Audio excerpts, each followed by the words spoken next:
आप देख रहे हैं सी न्यूज़ भारत। मैं हूं आपके साथ आकांक्षा यादव। वक्त हो चुका है न्यूज़ बुलेटिन का और न्यूज़ बुलेटिन में हम बात करेंगे कि केंद्रीय मंत्री संजीव बलियान ने कहां किया जनसभा को संबोधित और बहराइच में पुलिस ने किस घटना का क्या खुलासा, ये सब जानेंगे विस्तार से। तो आइए निगाह डालते हैं इस वक्त की खास खबरों पर। अमरोहा जनपद नौगावा सदात विधानसभा उपचुनाव को लेकर 3 नवंबर को वोटिंग होनी है, जिसको लेकर भारतीय जनता पार्टी की प्रत्याशी स्वर्गीय चेतन चौहान की पत्नी संगीता चौहान को जिताने के लिए भाजपा के दिग्गज जुट रहे हैं। आज भारतीय जनता पार्टी की ओर से केंद्रीय मंत्री संजीव बालियान पहुंचे और उन्होंने जाट जनसभा को संबोधित किया और भारतीय जनता पार्टी की ओर से नौगावा सदात विधानसभा उपचुनाव की ओर से भाजपा प्रत्याशी बनाई गई संगीता चौहान को जिताने की अपील की। उन्होंने कहा कि आप लोग संगीता चौहान को जिताएंगे तो ये स्वर्गीय चेतन चौहान को सच्ची श्रद्धांजलि होगी। इसीलिए आप सभी लोग 1.5 साल से बचे हुए कार्यकाल से इनको श्रद्धांजलि के रूप में सौंप दें और इनको विजय बनाएं। अमरोहा से सी न्यूज़ संवाददाता गौरव की रिपोर्ट। अमरोहा जनपद के मुख्य चिकित्सा अधिकारी डॉक्टर सौभाग्य प्रकाश कार्यालय परिसर में आज यूनिटी डे मनाया गया। बता दें कि 21 अक्टूबर को देश में यूनिटी डे मनाया जाता है। सरदार वल्लभ भाई पटेल की जयंती पर यूनिटी डे मनाया गया। इसको लेकर सभी सरकारी कार्यालय में शपथ दिलाई जाती है। सरदार वल्लभ भाई पटेल की जयंती पर यूनिटी डे मनाते हुए सीएमओ डॉक्टर सौभाग्य प्रकाश ने देश की एकता और अखंडता की शपथ दिलाई। देश की एकता अखंडता की और शपथ और अखंडता की शपथ सभी उन्हीं कर्मियों ने कहा कि लोग देश में एकता और अखंडता का वातावरण पैदा करें, इसके लिए काम करेंगे। इसीलिए आप लोग इस बात की शपथ ले रहे हैं। अमरोहा से सी न्यूज़ संवाददाता गौरव की रिपोर्ट। गांव कैलसा में संजीव बलियान ने बुर्खाधारी महिलाओं के चेहरे को पहचान कर मतदान की अपील की। बता दें कि अमरोहा जनपद के नौगावा विधानसभा से भारतीय जनता पार्टी की उपचुनाव प्रत्याशी संगीता चौहान के समर्थन में वोट मांगने के लिए संजीव बलियान पहुंचे थे, जहां उन्होंने आज कैलसा क्षेत्र में जनसभाएं की। वहीं उसके बाद उन्होंने पत्रकार वार्ता की और पत्रकारों से बात करते हुए कहा कि वोटिंग के समय चेहरा पहचान कर मतदान कराना चाहिए, इसलिए उन्होंने बुरखा पर सवाल उठाया। वहीं उन्होंने कहा कि मैंने 2019 के चुनाव में भी इस पूरे मामले को जोर शोर से उठाया था, लेकिन तब भी इस पूरे मामले में फर्जी वोटिंग की गई। इसलिए अब भी मेरी चुनाव आयोग से और सरकार से अपील है कि बुरखा पहनने को अपील की है कि बुर्का पहनने से मुझे कोई ऐतराज नहीं, मगर जो बुर्के की आड़ में फर्जी वोट करते हैं उनसे मेरी नाराजगी है। इसलिए मैं चाहता हूं कि बुर्के में जो भी कोई आए उसका चेहरा देखा जाए, उसी के बाद ही वोट की जाए। कहना है कि हर जगह हमेशा चुनाव में कोई भी चुनाव हो, जब तक आपका चेहरा देख कर नहीं करेंगे तो आईडी से कैसे वोट देने जी सकती है? तो संभव है। चुनाव में क्या होना चाहिए? मैं तो कहता हूँ हमेशा हर चुनाव में चेहरा देख के वोट डालनी चाहिए। बिना चेहरे के आप मिलान कैसे करेंगे किसकी वोट है किसकी नहीं? बसपा सुप्रीमो मायावती ने बीजेपी को समर्थन दिया है। कल डिप्टी सीएम आए थे, उन्होंने कहा कि हमारा बीजेपी से बसपा से कोई मतलब नहीं है। कहीं समर्थन नहीं दिया। बसपा अलग चुनाव लड़ रही है, हम अलग चुनाव लड़ रहे हैं। आप अमरोहा में देखिए, बसपा का उम्मीदवार है, भाजपा का उम्मीदवार अलग है, हमारा उनका कहीं। दूसरी बात, तो भारतीय जनता पार्टी को कोई आवश्यकता नहीं है इस तरह की, हमारी कोई बात नहीं है। उनका जो बयान था वो हो सकता है किसी और संदर्भ में हो, चुनाव के संदर्भ में नहीं था। में वोटिंग को लेकर आप क्या कहेंगे कि इस बार होने चाहिए या फिर बिना? देखिए, मैं पहला भी मेरा यही था, आज भी मेरा यही है। आप समझने का प्रयास कीजिए। अगर कोई बुर्का पहनता है उसका अधिकार है, वो पहन सकता है, पहनना चाहिए। कानून ने उसको अधिकार दिया है। ये धर्मनिरपेक्ष देश है, यहाँ सबको अपने। मैंने कहा जिस समय पे आप वोट डालते हैं, जिस समय चाहे महिलाओं की ड्यूटी लगाइए अंदर, जो आईडी से चेहरे का मिलान हो जाना चाहिए, महिलाओं की ड्यूटी लगा दीजिए, लेकिन आईडी से चेहरे का मिलान होना चाहिए। तो इस चुनाव में भी खतरा रहेगा? देखिए, ये तो मेरी प्रत्याशी साथ बैठी है, वो बताएंगे।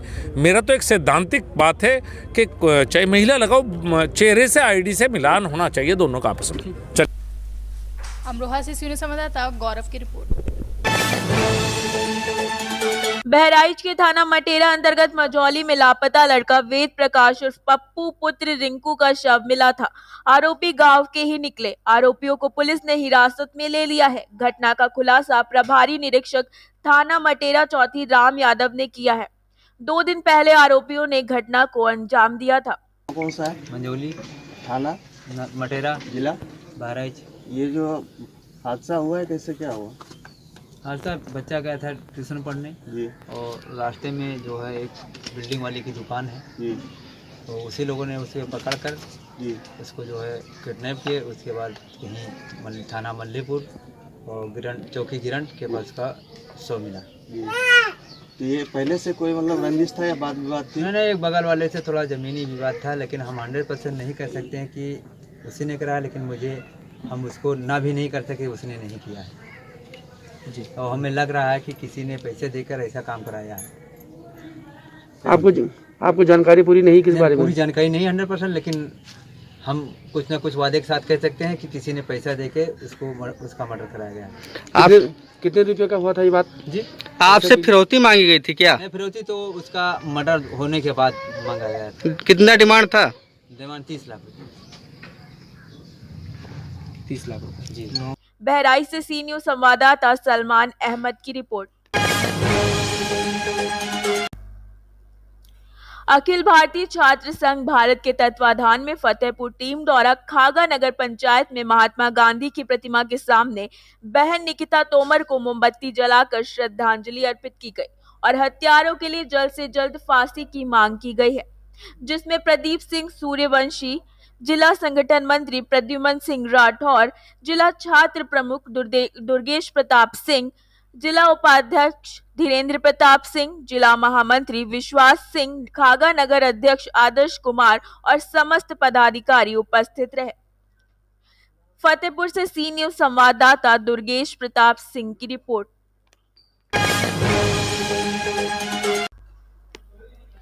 संत कबीर नगर क्षेत्र पंचायत सेमरिया अंतर्गत गांव सेहुड़ा के ग्राम प्रधान प्रतिनिधि अफजाल अहमद ने जिलाधिकारी से मिलकर ग्राम पंचायत कुछ विकास में आ रही समस्याओं से अवगत कराया तथा गांव में शौचालय निर्माण, इंटरलॉकिंग निर्माण, नाली निर्माण, सरकारी भवनों के कायाकल्प आदि की जानकारी दी।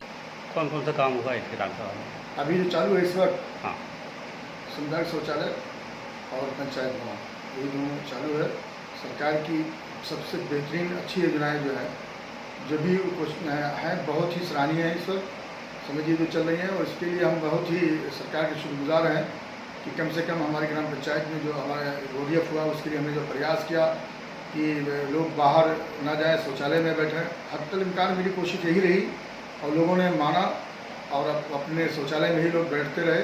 आज तक मेरे यहाँ तो समिति भी गठित रही है, हमने निगरानी समिति गठित की थी जो बराबर जाते 4 लोग क्या नाम है सिटी और टार्च से लेकर के गांव यानी समझिए गलियों में चलते थे। बाहर कहीं कोई ऐसा आदमी ना हो जो बाहर कहीं निकले और अपने इसलिए ताकि वो शौचालय में ही बैठे, इसलिए हमने पूरी कोशिश की।